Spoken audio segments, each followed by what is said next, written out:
Hi, I'm Gary Allen, and thanks for joining us during our work in progress here. As we reflect back on last time, when we entered the site, we had large azaleas, big shrubs smothering the front of the house. We've pulled those out now and somehow really established the front character of the home. Also, where I'm standing, we drew a design of a sidewalk that would hook up or connect from the driveway all the way to the front. That is completed and looking good. We also designed and installed a patio with a French curve in the rear. Now, we will complete this project, plants, sod, and mulch, in order to give you ideas for your designer's landscape.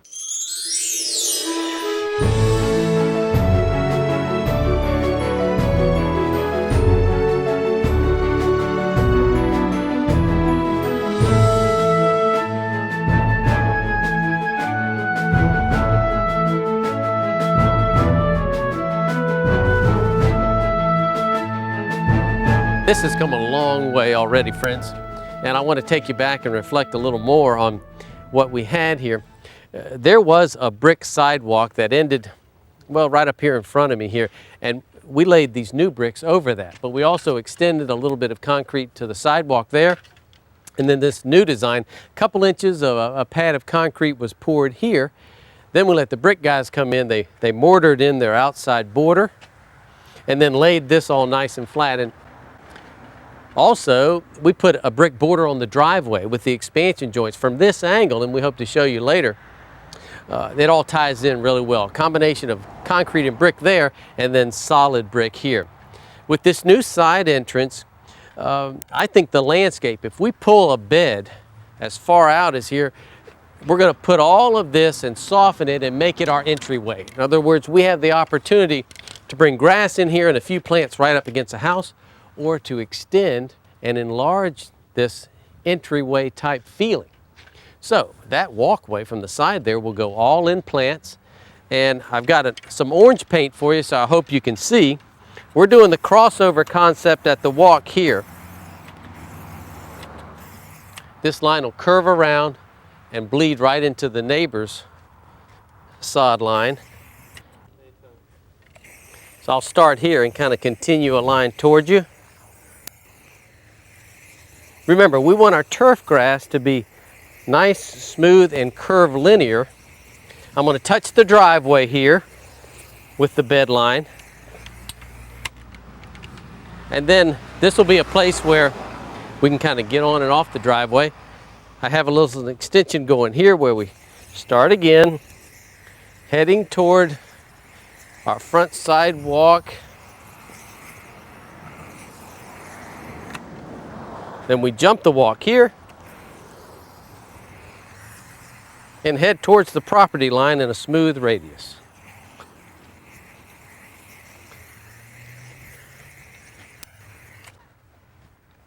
Now I have recessed all up in here along the brick drive so that this new sod is going to sit down in there nice and level. That is so critical. And now I'll pull this edge out a little bit, and I'll stay ahead of Dan, just kind of got some pine straw and some things to clear out of the way. What we want to keep in mind is we lay our outside perimeter. We're going to outline the entire bed line that I just drew. Then we'll come in the middle, pick a straight little reference point, and build it this way or either this way, however it shapes up. We'll see. But let us get our outside line kind of drawn. I think you'll be able to tell at that point even just how the curves are going to help take away these two rectangles that we have.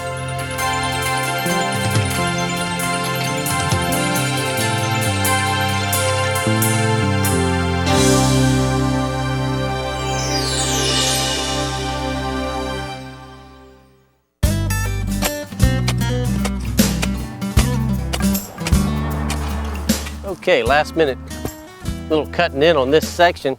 We went ahead and laid this, and I'll show you one way that I try to relate to estimating sod on a project.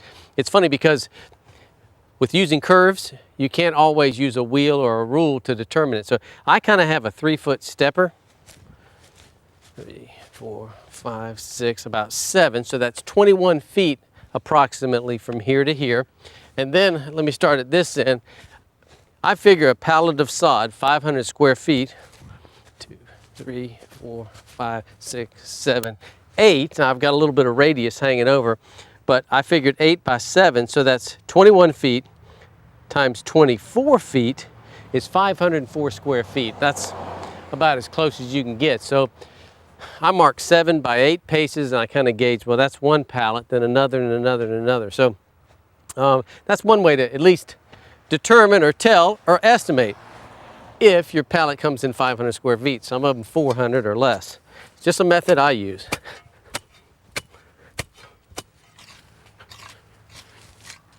As you can see, we need just a little more sod in here. So the guys have gone back for our third pallet. We can only carry 2 at a time on our truck, and you might want to check it out. I mean, sod companies have a minimum that they deliver. It may be 3, it may be 6 without a delivery charge. Here we were right down the road, pretty much, so we're just picking it up ourselves. That allows us to back the truck up as far as we can get to unload it. You notice the shade I am standing in. And friends, most all of this landscape is really going to be shade considerate. From halfway down the walk into the house, we've only got part sun or shade to deal with. Right here in this little soft spot was where we relocated or moved this camellia tree, and I really hope that it is going to transplant well. Actually, we moved 2 of them, one behind you around the corner. These are beautiful specimens with the buds on them. A time of year is at least working with us. We're into the late fall, so at least with irrigation and all that we've installed here, we have to kind of keep an eye on those. A sensitive move for camellias. Well, we're talking shade and shade plants here.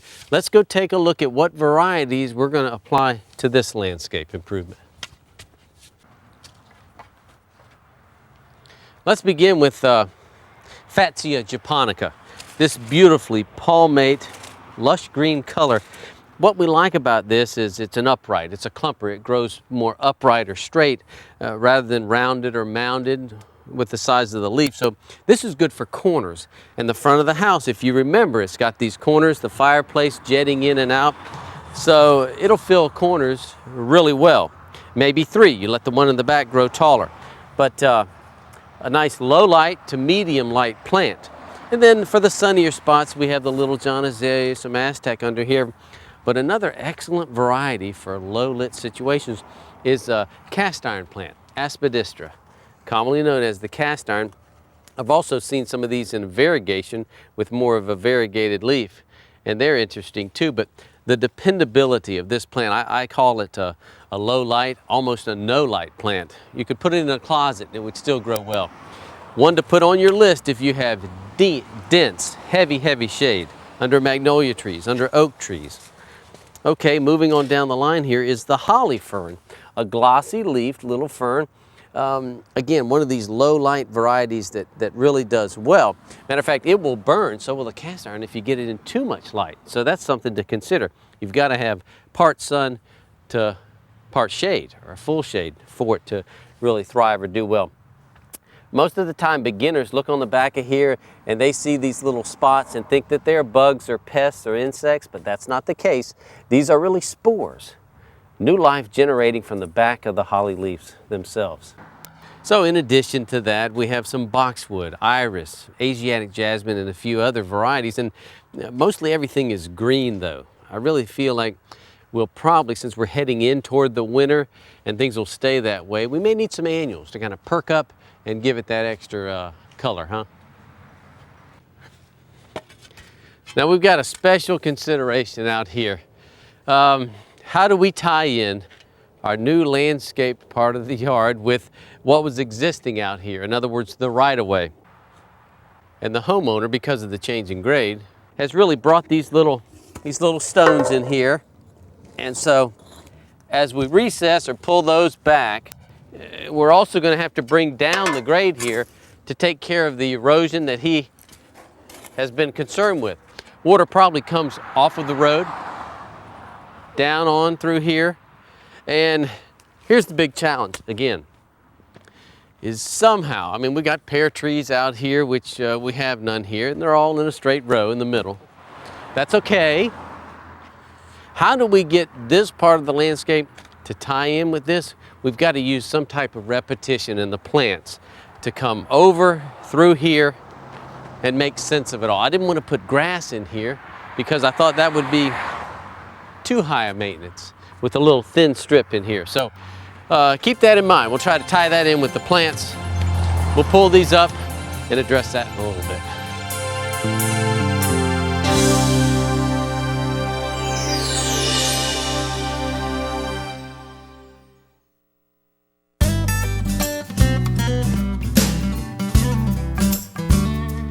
Our next step is to really spend some time up here. Our bed lines are established. And now we've got a special consideration, and that is with this intersection, I kind of call it a T intersection.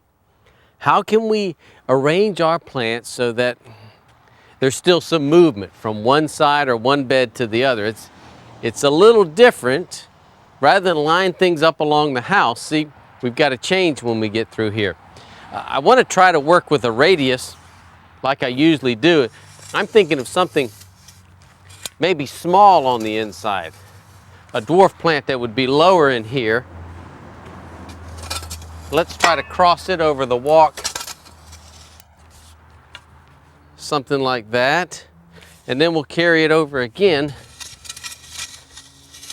Oops, I didn't add up. Let me tighten that up a little bit. Or we're somewhere in here. Make an adjustment. Okay, so I've just got a round circular radius here, something low. Then I can step up something a little bit taller. Maybe even the little John will come in through here and cross over the walk just with a few to kind of end there. Then I always use a little bit of color out here and something to fine tune or outline this bed that has a nice French curve to it. Then in here, I've got to do the same thing. Instead of the flat look, how can we get some circulation? Let's set a few things up and see what they look like. We extended the little Johns all the way across the walk again and really pretty much encircled the Aztec grass. Now, we've got white sand under here, so the Aztec is not standing out as much as it will when we get it mulched with a dark undercolor or undercover. I think the Aztec is going to look good next to the brick, the light with the reddish color of the brick. And so we've got these circles happening here and giving us that movement that we started to talk about. I wanted to show you too, I've used some Fatsia japonica in the left corner and also in the shade by the right-hand side of the house, and then some cast iron plant to hide or screen and somewhat buffer the backflow preventer and the water softener that's over there. I've got some Indian hawthorn and boxwood. I'm thinking a little bubble of that there and something under this tree to start picking up some space. And then I have an idea for some iris at the front door.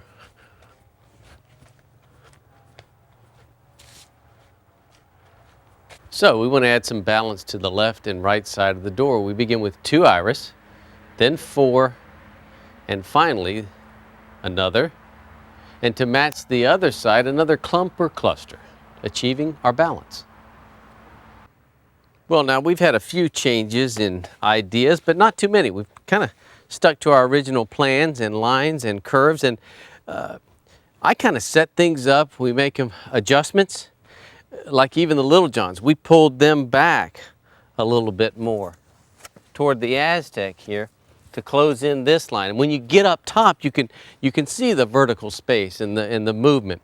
Even from down on the ground, from some other angles. Over here, looking back across the front, you see a different perspective, but the juniper moves along the curves. The Indian hawthorn here does a nice transition off of the little John, stepping down with a color transition or contrast as well. And then we've repeated the hawthorn over there. And a few other things set up around. Even from the front, I mean, if you look from the front of the house and take a shot there, it's shaping up. I mean, this is what people would see when they're walking up the front entrance, even though I don't think that's going to be noticed as much. I think this is our primary motion of movement here. I don't think they'll use this walk much or as much at all. Well, let's take some time and place these in the ground. we've got a few more areas to consider kind of out here by the street, and we're going to do the same thing. We've got intersections and crossing over the walk to achieve there. Let the planting begin. Well, out here on the street, I want to try to bring in some plants that are going to help kind of make sense of our sidewalk intersection here. So let's create that circular movement. And then what I like to do, of course, we're right out here by the road. With these trees, since they're regimented in a straight line, maybe not too much we can do. What I like to try to consider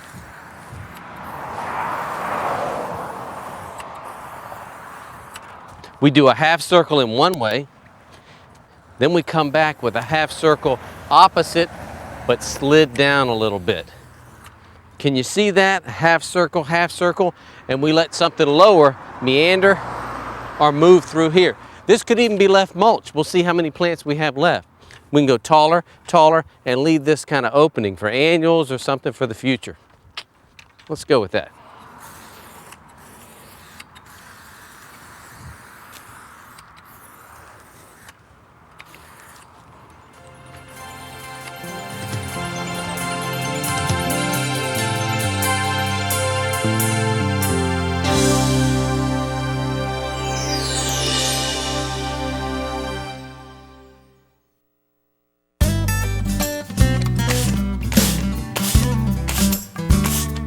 Okay, with all of our plants basically installed, we're beginning the final process with our mulch.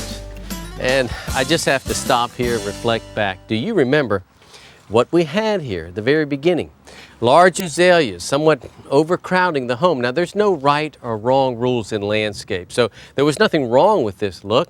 It's just that the homeowner wanted a little more air, if you would, a little more breathing room. Once we got the azaleas out, it seemed to open things up automatically, reestablishing the character of the home. No doubt, before and afters here. What a dramatic change, as well as the whole front of the house. It seems like the most exciting part of the project has been right here at the front door. When I reflect again on the big bulky bushes across the front of the house and how we've opened this up and then redecorated with low plants using contrast and color, what did I tell you about the Aztec grass? Doesn't it indeed look better having the mulch around it? The front entrance here, we did have this brick pad existing, remember? But we came in and designed, I drew with my paint, this kind of marked out curve, linking us from the driveway here to the front entry. Then we came in and formed that up and poured a 2-inch pad of concrete in order to lay our bricks right on top of it for a solid foundation and a permanent walk that's going to look, well, even more beautiful. Now we reflect on the back patio as well. What we had there was a rectangle, just a rectangular patio, nothing exciting. Again, we draw the curves. We use a French curve type of formation. We pour a little 2-inch pad of concrete again before laying our bricks. A permanent patio here that'll be appreciated and used for years to come. Now let's go to the front. The walkway stretching all the way down to the right-of-way sidewalk. Again, we used curves and curved patterns to let the plants cross over and make the right-of-way, well, part of the initial front yard. It pulls all together greatly.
Well, we certainly hope you have benefited from some of the ideas and concepts here today.